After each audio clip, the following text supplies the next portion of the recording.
Hey YouTube. So today I just got done framing out my new chicken tractor that I'm doing according to John Suscovich from Farm Marketing Solutions. Over there in the back I have my other tractor that I used this past spring. That's kind of a Joel Salatin style, just a scaled down version of it. But this time I decided I was going to go all out and follow the directions as they are. So up to this point, it has been a pretty easy build. If you've got basic carpentry skills, you'll be able to knock this out. I haven't bought all the materials as he has them in here because I know I had some stuff on hand, but at least in lumber alone, I was in it for about $80. So if you can get a source of lumber for pretty cheap, all you need are 2x4s and 1x4s. You should be able to knock this out pretty cheap. You will have to get some 12-foot long boards, some 10-foot long boards, and some 8-foot long boards. So if you want to go actual size of how he wants it done, then you'll have to do that. Otherwise, you know, you can kind of scale it down. And then for these, or for the frame for the door, you need 1x4s. So in his directions, he suggested that you do half joints or lap joints. I'm not sure what it's called offhand, for some of your connections to give it some strength. I have never done half joints before, so I decided to do it because it was new for me. He says that you don't have to do it, but it will affect some of your measurements.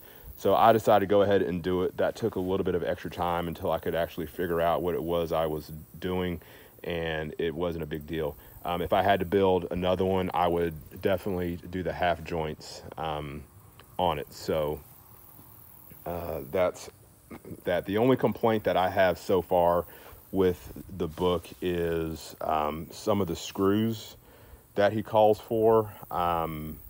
I wouldn't go. So for which he doesn't say where you need to screw certain screws. You just have to kind of figure it out. But he calls for 2.5-inch decking screws and 1.25-inch decking screws.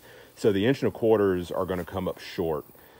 So I would go with a little bit of a longer screw. I'm having trouble getting stuff screwed into there, into the half joints. So what I ended up doing was going long with the 2.5, and I'm just going to come back with a cutoff wheel and cut all those off whenever I get done. Not today, not tomorrow, but here pretty soon.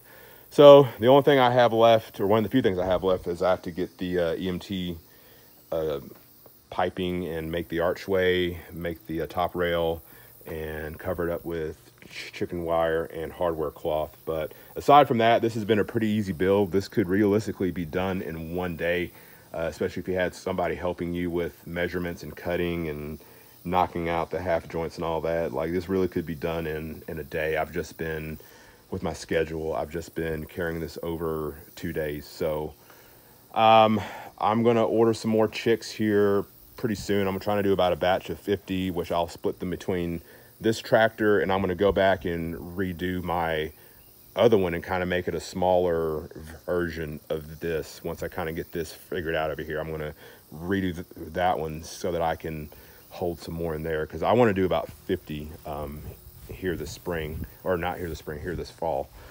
So that's pretty much that. This is day 2 of the chicken tractor build, using the design by John Suscovich. I still have to go back and buy some more materials, but again, my big recommendation is see what you have on hand before you go out and start buying up a bunch of stuff, because it does get pricey after a while. His directions are pretty spot on. You can find what you're needing at your big box store and stuff like that, so that's not going to be a problem. But see what you have on hand, go with that. The directions are easy. If you feel that there's an easier way to do something, go ahead and do that, and make sure you get the right screws to do it. So anyway, like, comment, subscribe.